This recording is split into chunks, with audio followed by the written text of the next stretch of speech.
नमस्कार। आज की कहानी एक बहुत ही सुंदर कहानी है। एक शिक्षाप्रद कहानी है, दिल छू लेने वाली कहानी। विंटेज कार और बूढ़े बाबूजी की कहानी। रमेश जी के अकेलेपन के दुख ने अब बचपना का रूप लेना शुरू कर दिया था। 5 साल पहले रिटायर होने से पहले उन्होंने बहुत कुछ प्लान करके रखा था, लेकिन उनकी पत्नी सीमा जी के पहले ही अपने आगे के प्रवास के लिए निकल गई थी। वह प्रवास जो मौत के बाद शुरू होता है। रमेश जी सीमा जी के बिना अपने आप को बहुत अकेला महसूस करते थे, लेकिन समय के साथ उन्होंने अपना रूटीन बदल लिया था। वह सुबह थोड़ा जल्दी उठने लगे थे, इसलिए नहीं कि उन्हें कोई काम होता था, लेकिन इसलिए क्योंकि उनके बहू और बेटा दोनों ही काम के लिए जाते थे और उन्हें आने में रात को देर हो जाती थी।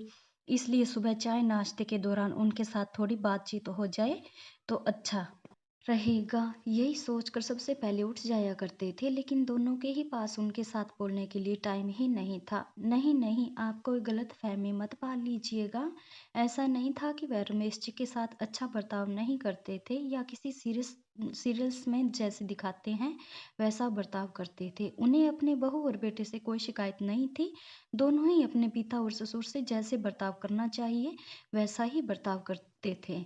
लेकिन एक बार रमेश जी कुछ ज़्यादा ही जल्दी जाग गए और उन्हें चाय पीने की तलब लगी। उन्होंने किचन में जाकर चाय बनानी चाही, लेकिन चाय उबलकर गिर गई और पूरा किचन का प्लेटफॉर्म खराब हो गया।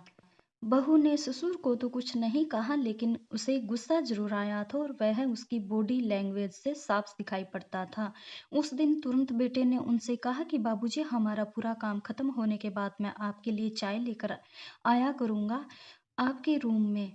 एक बार उन्होंने अपने पोते को बस यूं ही कहा था, चलो आज मैं तुम्हें स्कूल तक छोड़ देता हूँ, तो वह कहता कि दादाजी, आपको आने की ज़रूरत नहीं है, मैं बड़ा हो गया हूँ। अगर आप मेरे साथ आएंगे तो बाकी बच्चे मेरा मजाक उड़ाएंगे और मुझसे कहेंगे अकेले आने से डर लगता है, इसलिए दादाजी को साथ में लेकर आता है। उस दिन से रमेश जी चाहे सुबह जितने ही जल्दी उठ जाए, वह अपने रूम में ही रहते थे। हॉल में क्या चल रहा है उसका अंदाजा लेने के बाद ही बाहर आते थे। उन्हें पता चल गया था कि वह उनके जीवन का हिस्सा जरूर थे, लेकिन ऐसा हिस्सा जिसे वह लोग अनदेखा करना चाह रहे थे। अब उन्होंने अपना वक्त बिताने के लिए शाम को स- सैर सपाटे पर निकलना शुरू कर दिया था। उनका रास्ता तय था। वह अपने घर से निकलकर बाजार के 2-3 शोरूम के पास से हर दिन गुजरते थे। इन शोरूम में रखी गाड़ियों को देखकर उन्हें अच्छा लगता था। उन्हें पहले ही गाड़ियों का शौक था, इसलिए यहाँ उनका वक्त अच्छा कटता था। एक दिन गाड़ियों में कुछ अलग दिखा। कई सारी नई और ब्रांडेड गाड़ियों में एक पुरानी गाड़ी ऐसी भी थी जो अलग रखी हुई थी।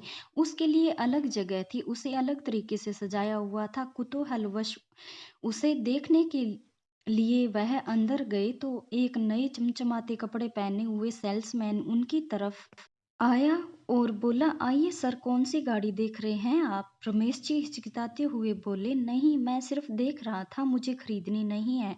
मुझे बस उस पुरानी गाड़ी को देखकर विचार आया कि इतनी पुरानी गाड़ी शोरूम में कैसे? दरअसल यह एक विंटेज कार है सर, इसे हमारे शहर के राजा ने आज़ादी से पहले खरीदी थी। सेल्समैन ने उन्हें उस पुरानी गाड़ी के बारे में जानकारी देते हुए कहा, ऐसा है क्या? बेटा, मुझे एक बात बताओ, हर नई गाड़ी पर उनकी कीमत लिखी हुई है, मगर उस पुरानी गाड़ी पर क्यों कोई कीमत नहीं लिखी हुई है? क्या उसे बेचना नहीं है? रमेश जी का सवाल सुन सेल्समैन बोला, सर, ऐसी विंटेज गाड़ियों की कीमत पहले से ही तय नहीं होती।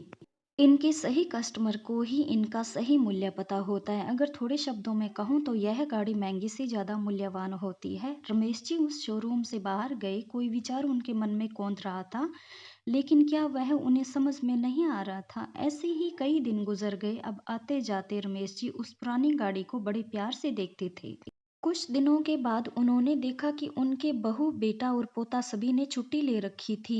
वह सोच में पड़ गए कि उस दिन ऐसा क्या खास था जो सब घर पर थे। उन्होंने कैलेंडर भी देखा, मगर उन्हें ना कोई त्योहार दिखा, ना कोई नेशनल हॉलिडे।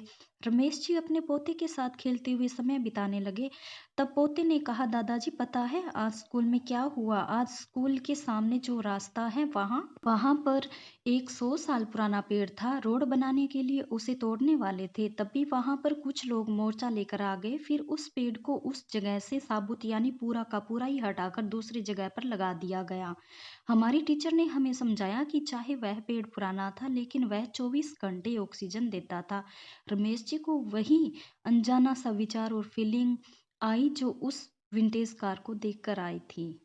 बहू, बेटे और पोते ने रमेश जी को सरप्राइज दिया क्योंकि उस दिन उनका बर्थडे था। रमेश जी 80 साल के हो चुके थे। रमेश जी ने कभी यह सब एक्सपेक्ट नहीं किया था कि उनकी आंखों में आंसू आ गए।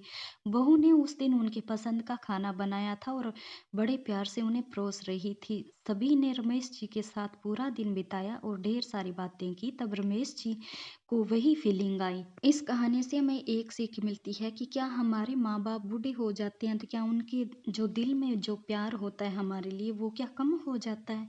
नहीं ना, ऐसा कभी भी नहीं हो सकता। माँ बाप के लिए, बच्चों के लिए बहुत प्यार होता है और बच्चे, माँ बाप के बच्चे हमेशा अपने माँ बाप के लिए बच्चे ही रहते हैं। वो बहुत प्यार करते हैं। इसलिए उम्र चाहे कितनी भी हो जाए लेकिन कदर कम नहीं करनी चाहिए।